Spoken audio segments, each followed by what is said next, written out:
turning finally to Steve McCabe. Thank you so much, Steve, for joining us here this afternoon. We appreciate your participation here.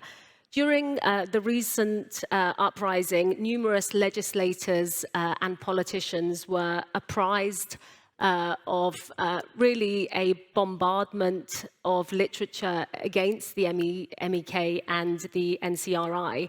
And in a letter that you wrote to colleagues some years ago now, but I think it still continues to resonate, you said that colleagues would be contacted by people who purported to be ordinary Iranians living in the United Kingdom, and that they would be warned not to support the MEK.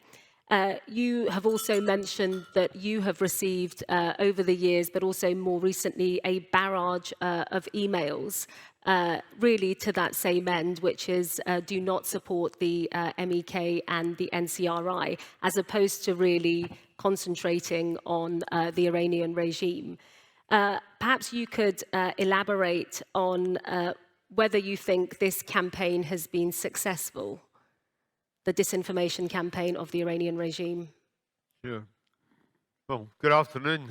These four are a pretty hard act to follow, but I'll do my best. Look, I think we have to start by acknowledging that it's almost in the DNA of this regime that it exists through falsehood and propaganda. That's its starting point. That's the starting point where it's subverted the Iranian revolution, and that's the practice it's continued ever since. And it kind of essentially oscillates between brutality and violence and misinformation and covert activities, sometimes extending to blatant terrorism, as in the case of Assadi. And it seems to me everything I've heard this afternoon just confirms that nothing will ever change with this regime. I think that's the fundamental thing that Western negotiators, Western politicians, Western diplomats need to understand. We are not negotiating with normal political beings. We're not negotiating with people who observe any rules of diplomacy. We're essentially interacting with a bunch of gangsters who will stop at nothing. And it seems to me that is the fundamental starting point for this. And of course, they do spend thousands and thousands, hundreds of thousands of dollars on different types of misinformation campaigns, huge big websites, Habilion and Farak, which pump out thousands and thousands of messages a day purporting to come from ordinary Iranian men and women, some of whom are living in North America or Canada or in the UK or elsewhere in Europe. Almost all fictitious characters. They're like these kind of people who write to agony ants who never existed, except they are much more dangerous. And certainly over the years, I've had a number of experiences like this. I remember I was in my office in the House of Commons, this is many years ago now, when I first became quite active with the Iran freedom movement, and I had a message from the desk at the House of Commons saying that there was an Iranian gentleman there, and he wondered if I could spare him a few moments. And of course, rather naively, I kind of assumed it was something to do with the NCRI. And it was only as I started to listen to this gentleman that I realized that it was a put-up job. And the one area where he fell down was that, and I think this is a danger sometimes with propaganda, it's a good clue if you're on the receiving end, there tends to be quite a repetition of phrases that you begin to recognize.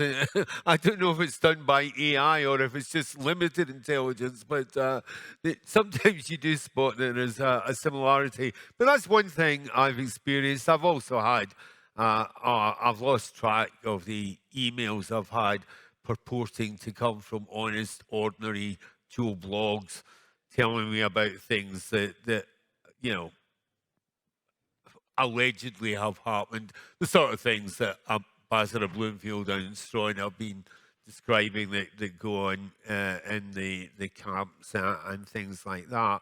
And we've seen a kind of period in British politics where it's had quite a lot of influence. You talked about the prescription of the MEK and the NCRI. I mean, I remember talking to Jack Straw when he was the British Foreign Secretary, who claimed that he had been given, and I have no reason to doubt Jack, I think he was being sincere, he had been given reliable intelligence of the very things you've just been talking about, Ambassador, and that was the justification for prescription. And of course, as you say, when it went to the courts, it was eventually quite a long battle, as I recall, but it was eventually overturned. And I mean, they continue to be at it. I have a friend called Joan Ryan who was targeted by the anti-Semitic element of the Corbyn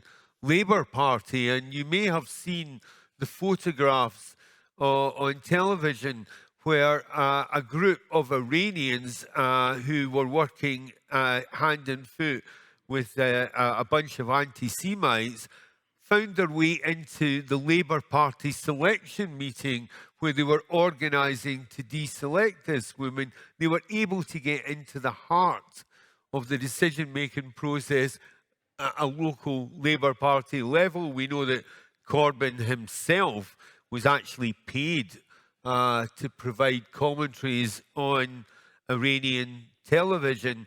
And it's not just the left in this country that in the UK that they've penetrated.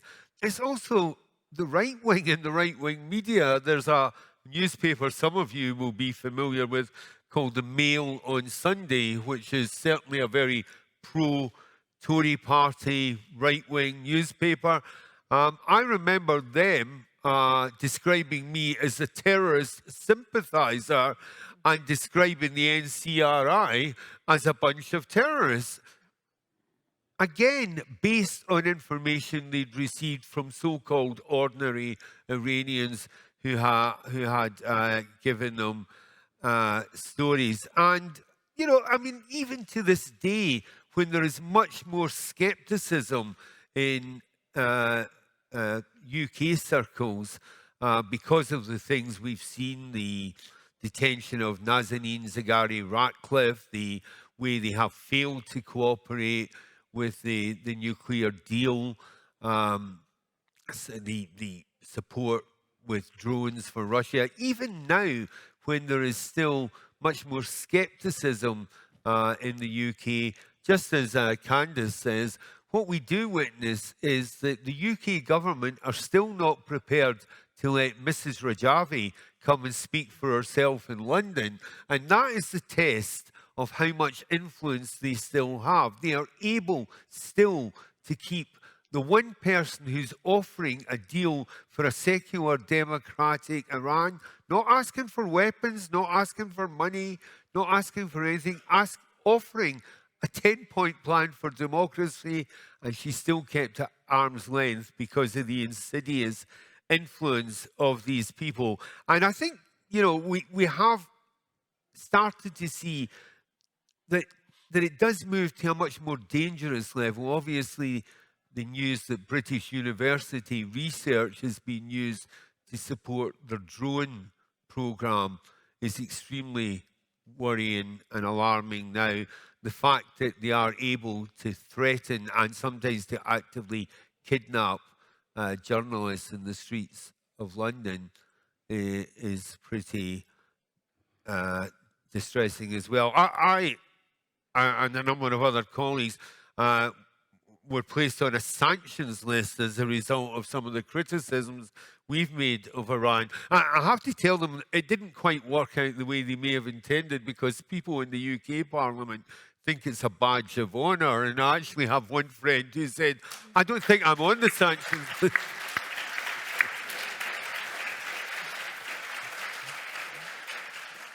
I have one friend who said, I don't think I'm on the list. I think I better make my denunciation stronger the next time I speak to make sure. And that's what he promptly did. But, I mean, I think the point I would make is that we should not underestimate the power of these people. Sometimes, as I said at the beginning, they're based, it's in their DNA, it's a falsehood from the start. Sometimes it's subtle, sometimes it's quite lightweight, you know, sending you emails purporting to be someone else. Sometimes when it comes to things like detaining people like Nazanin Zaghari Ratcliffe, when it comes to brutalizing their own people, when it comes to carrying out acts of terrorism, it's anything but subtle.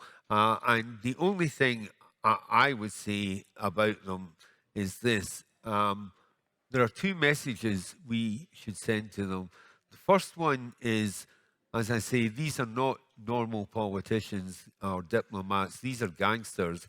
And we should respect the views across party of the British Parliament and ban the IRGC, just as you were suggesting should happen in Canada, Candice. We should absolutely ban it.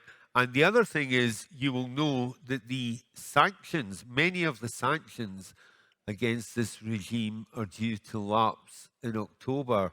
Now, I have just written to the British Foreign Secretary saying I hope he's going to put in place a series of measures to make sure these sanctions don't lapse, because if they do, we will be rewarding these people for what they're doing. We'll be rewarding them for the way that they're leading a propaganda campaign across the world, the way they're brutalizing their own people, and the way they're destroying every standard